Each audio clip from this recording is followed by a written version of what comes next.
Hey guys, happy Monday. It is over for me. I am just chilling like a villain here. So, typically I don't work on Mondays, but because it's the end of the grading period, teachers have Friday as a work day. So they switched Friday and Monday this week. So I went in today and had students, and Thursday is actually my last day in this assignment. So I have to get grades done like tomorrow. My master teacher comes back on Friday. She decided to come in on Friday and make that her first day so that she could get ready for quarter two. Because we are switching even and odd periods every quarter. So quarter one we did first, third, fifth, seventh. So the odd periods. Starting next week we will do 2, 4, 6. So she's not going to see the kids that I just had until quarter three. What I wanted to talk to you guys about, I got a text this morning from the principal's secretary, and she's the one who is in charge of substitutes and stuff like that, making sure all the classes are covered.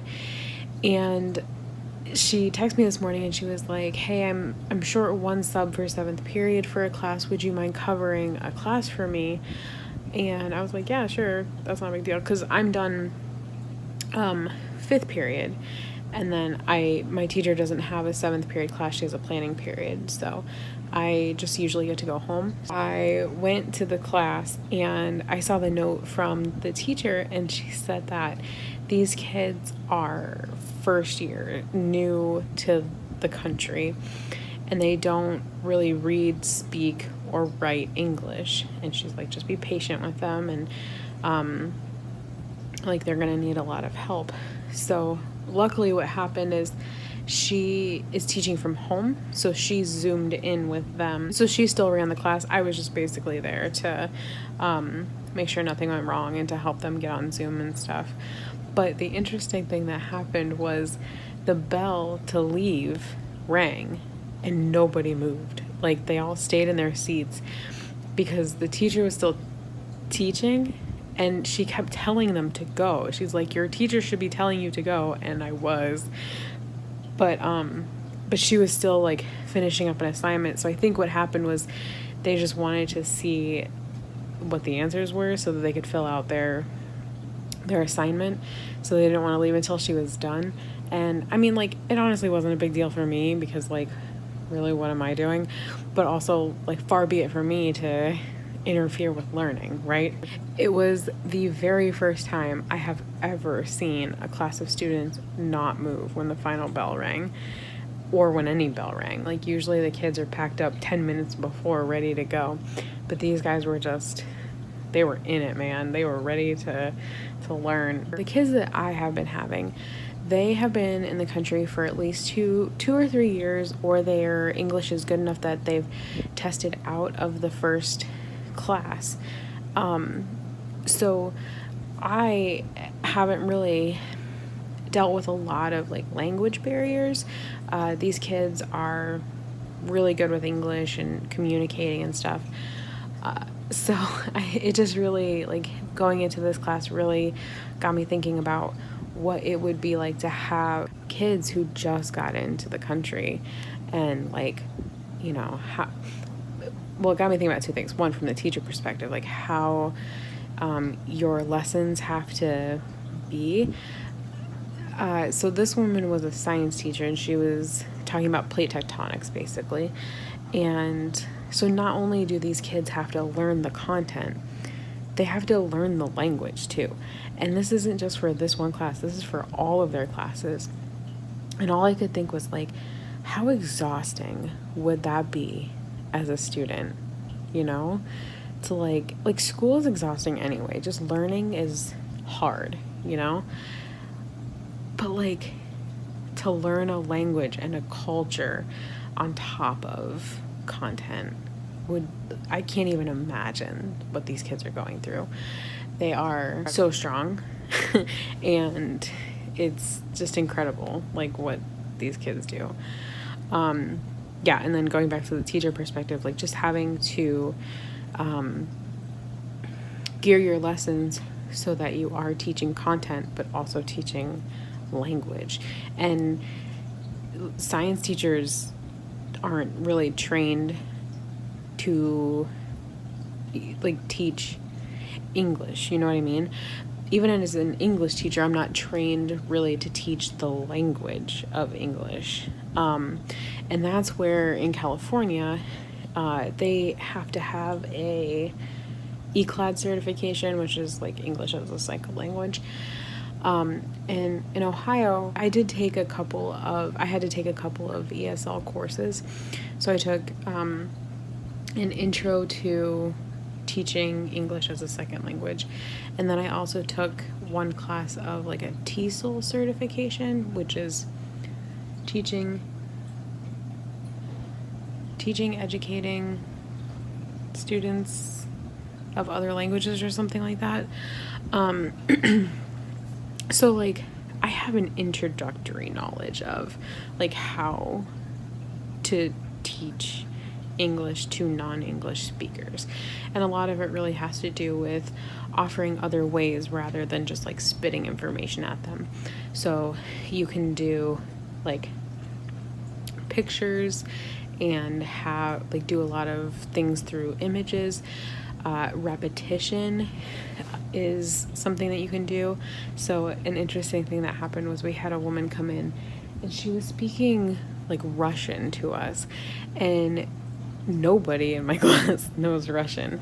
So like she would point to something and like the number 1, and she would say the word for number 1 and the word for number 2, and then like we would have to repeat, and then she would just like keep adding and adding. So that's another thing too, is you just like repetition, keep going over things, make sure they know exactly what something is labeled, and just like keep building and connecting off of those things. Something interesting that I learned, I don't remember when, I think it was somebody like talking about how Duolingo works, or like Babbel or something, versus, or no, it's Rosetta Stone, how Rosetta Stone works versus how we typically learn a foreign language in school. So like in school, so like I took French in high school. So in French 1, we start with colors, numbers, alphabet, simple sentences, simple conjugations, right? And then you build off of that. But what like Rosetta Stone does is they just jump right into it, and start saying like, just having like conversations in that language, and you start picking it up faster. Because like if you think of how a baby learns English, even like an English family teaches English to a baby, they're just talking at them, right? Oh, you're so cute. Oh, you want the ball? Here's the ball. In certain conversations, this is something completely different, but it's just very interesting. Language is very interesting to me. I really like linguistics and just thinking about language. I saw like a documentary or something about language and how specific conversations happen in specific places. So like there was a guy who had cameras all over his house, and it tracked where hotspots were. And it was also able to like somehow track language that was in that spot. So like for instance, in the kitchen, you hear words like hot, food, like any food words, meals, like stuff like that. But then in the bathroom, you hear a lot of like toothbrush, hygiene things, shower, bath, ducky, toy, like stuff like that. So like pockets of the house have specific words that are going to be in there. So, I mean, I don't think Rosetta Stone does that.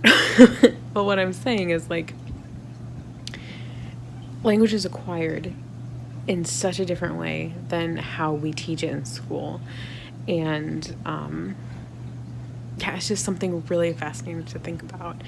And just thinking that we could learn language faster, quicker, if we just taught it differently, you know? Which is, I just went on a crazy rant. I'm so sorry, but like this stuff is so fascinating to me. I think a lot about language, and I really get wrapped up in the idea of like how do I explain this without sounding crazy? How do frequencies that we shove out of our mouth enter into somebody else's ear, get all jumbled up in there, and like make sense in their brain. Like, how are you understanding me right now? Like just the sounds that are coming out of my mouth. And not only like do I have like sounds coming out of my mouth and into your ears, they're going out of my mouth, into a microphone, into a device, over the internet, and then into your face. Like, it's just so fascinating. It's crazy. Our world is crazy. Also, this is not something I ever thought that I would be fascinated by in school, like when I was going through school. I, interestingly enough, didn't appreciate learning. And I think it's just because my whole life had been like going to school and like, oh, you have to learn multiplication and you have to learn your adverbs and you have to learn your biology, blah, blah, blah. And it was just kind of something that I was like, oh, I just need to learn this for the test and then I'm done. And I'll never have to think about it again. And as I've gotten older, it sounds so ridiculous to say, I appreciate learning so much more. And like, I love to like just talk to people about most bizarre things. Scott, okay, not only is Scott like a friggin' genius, which is so annoying, but like he also has a deep passion and a deep understanding for linguistics. So when he talks about it, like he's on a completely different level than I am, but like he'll talk about stuff and I'll have to like mull it over for like a second. I'm like, oh my God, yeah, that makes so much sense. Or like he'll just like throw out random crap like, oh, well, you know, this word derives from the Greek word for this, which means that. Like, it's ridiculous. Or like he can talk about, so I took a couple of linguistics classes, so I kind of understand linguistics, but like he'll talk about like the alveolar sounds or something like that. I forgot the word. But like different sounds that we make, like the phonetic sounds. So like, I can't even, he would have to like explain this to you, but like just if you're interested even a little bit by like what I'm saying right now, look up like linguistic phonetic sounds or oh my God, wait, I'm gonna link videos down below. There is a guy who does linguistics for accents. Is it Vanity Fair? I don't remember. It is so fascinating. But it's like through the phonetic alphabet, you can do any accent. Like, it's just so freaking mind-blowing to me. Anyway, I'm gonna link this down below. Take a gander at him. Even if you're not into like linguistics, it's still pretty interesting because it's like movies and stuff, and he does a lot of like, this is a good accent in a movie versus a bad accent, and this is what it should sound like, blah blah blah. How did I get here? Why'd you guys let me ramble? So yeah, all that from my day today with kids who have not been in the country for very long. But yeah, it was a really interesting day. So, besides having to put in grades, like real talk, all of my grades are ready to go in except for essays that I have to grade, which are coming in tomorrow at midnight. And I'm going to be real with you guys. I have a feeling I'm not going to have to grade a ton of them because not a lot of kids in that class have been turning in work. A lot of my grading was very easy because, like, sadly, there were a lot of zeros. So it's not the best situation, but if I'm going to joke about it, I would say, if I was going to joke about it, I would say grading is so much easier when kids don't turn stuff in because you just put a 0 in and you're done. You don't have to look at anything. So it's not ideal. I don't love it, but here we are. So, okay, well, I've been rambling on. Oh my God, my timer says 16 minutes and 30 seconds. I need to stop. I will talk to you later. Okay, bye. Hey guys, so I am here to talk to you about the importance of documenting everything in teaching. So I was walking out of work and I got an email from a student saying, I didn't know I had this class, you didn't email me, and now I have an F, basically was the gist of it. And like, then I got an email from their counselor saying, hey, I had this student email me and they said that you didn't communicate with them and that they didn't know they had the class and they have an F and like all this other stuff. So I, being a documenting teacher, had emailed all of the students. I might have talked about this. I emailed all of the students who had not checked in with me or had not been turning in work. And I emailed them. I said, hey, I'm your sub. My name is Miss Byler. I will be subbing until this date. Here is our Google Classroom code.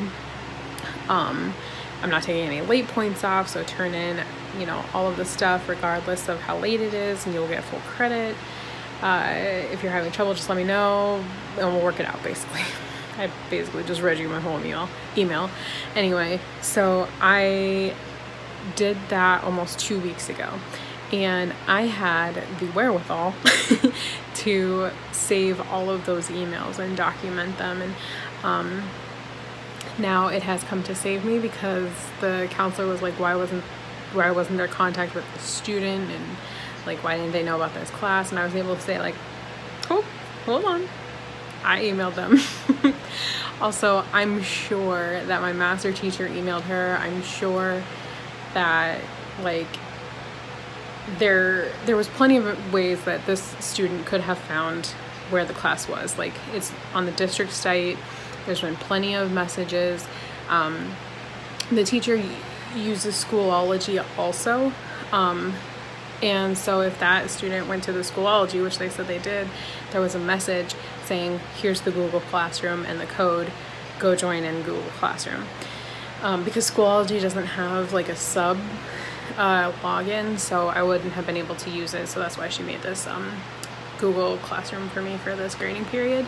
So anyway, I just saved my own butt by saving all these emails. And like, so other things that I save are the attendance check-ins that the students do. So like every single day I have multiple student check-in emails, and I save those all under attendance so that if anybody ever tries to dispute like, oh, I emailed you on this day, blah, blah, I can go into my emails and be like, but I don't have it. So yeah, just wanted to talk to you about the importance of documenting everything. And they taught us that in college too. They were like, make sure you write down everything. If you talk to a student about behavior, write it down. If there's an incident in class, write it down. Like, they teach you in college to document everything. So just saved me. Anyway, so I'm caught up on grades except for the essay that's going to be coming in tonight. So like right now I just get to chill without even worrying about anything. Everything is pretty much wrapped up for the master teacher to come in on Friday, and like everything, I'll have grades put in by probably Thursday, honestly, depending on how many essays I get to grade. So yeah, I've just been working on wrapping stuff up for her all day. And then, funny enough, so I have that other job that's going to be, so I found out that this other sub job that I got, they extended me to all next grading period. So I will be there until December 18th. Thank you. But so this next position that I'm going to is right across the hall from where I've been. So big move for me. In non-teaching news, what do I have for you guys? I have a bunch of little stuff that I have to do today. Just like stupid little stuff like filling my contact solution and putting certain things on my grocery list, and yeah, just a bunch of little stuff like that. So I follow Jenna Fisher from The Office, she was Pam, on social media, and she was doing for a while, like, I forget what she was calling it, but in my mind it basically turned into Tiny Task Tuesday. So like when I feel like I have a bunch of tiny tasks, I end up doing them on Tuesdays because of her. So like, I want to clean out my sub bag and sanitize a bunch of stuff. So I think that's what my night is going to consist of. There's like a bunch of other things I want to talk to you guys about, but I never remember them. I started, I use Google Keep for like all of my to-do lists and just things that I need to remember. So I made I want to vlog about this list. I am listing out a bunch of different videos that I want to do. So like I want to do, well, I'll just tell you a bunch of them. I want to do a favorites video because there are a bunch of things that I have just been loving that I feel like I need to recommend. I want to do some organization videos, just like how I got organized and how I stay organized and like some of the stuff that I use. There's like a bunch of other ones. I think I have like 5 or 6 ideas that I've been listing out and I don't remember what they are. But those are 2, 3 of them because I'm going to do one on how to get organized and then how to stay organized. So yeah, and then my favorites videos. So I will eventually be making those. Okay, so I am very hungry right now, so I'm gonna go eat, but I will talk to you guys later. Okay, bye. Hello, friends. Today is my Friday. It is Thursday, and it is my Friday. I haven't touched anything, I swear. I don't know. It kills me that I like try so hard on my eye makeup sometimes, and then it looks like I'm wearing nothing on camera. Anyway, today is Thursday, but it is my Friday. We switched Monday and Friday this week. I'm sure I said something about it earlier. So today's my Friday. I think we might actually go to the DMV today, and make our California residence official by getting our driver's license and our car registration. So yeah, Scott wants to go take care of that today. Yeah, that'll be fun. I also want to return some clothes that I bought from Walmart at the very beginning of the pandemic. I was trying to get shorts, and like after everything started like becoming a little bit more normal, so this was probably like May or June, I bought like 6 pairs of shorts because I didn't want to go into the dressing room to try them on. So I just bought all the ones I thought I would like to take home and try them on. And wouldn't you know it, none of them fit. So I went to return them and they're like, oh, we're not taking returns right now. And I said, there's like $70 worth of shorts right here. So I think I might try and talk Scott into returning those today as well, because I need to get some black pants, like jeans, because I only have statement pants right now and jeans, but I can't wear jeans to work. Yeah, I have like a mustard colored pair, a leopard colored pair, and like these like dressy striped pants or whatever. And I can't I can't wear any of those 2 days in a row because people will definitely know. So I just want to get some black pants so that I can wear them multiple days in a row, or like on a Tuesday and then a Thursday. I'm currently wearing leggings right now because I went through all my pants this week. So that is what's going on for me in my head right now. After class today, wow, that was so Midwestern, class. After class today, I have to make sure that I like sanitize the table that I've been using and like make sure everything is good to go for my master teacher, because she's coming back tomorrow. Tomorrow's a staff work day, and she's gonna come back to start getting ready for quarter 2. So I don't actually have to work tomorrow. Like, I mean, I wouldn't have had to anyway, but like I would have been like scheduled to be on call for students and like watching my email and stuff, but I don't have to email any students. I just get the whole day off. So tomorrow is gonna be like a big cleaning day for me, I think, because only one roommate will be home. And I just want to get like a bunch of stuff done. Maybe some grocery shopping. Maybe that'll happen today. I don't know. I can maybe talk Scott into it. Yeah, so a lot of stuff I want to get done. And not a ton of time. I'm not going to get all of it done. I know it, but I can try.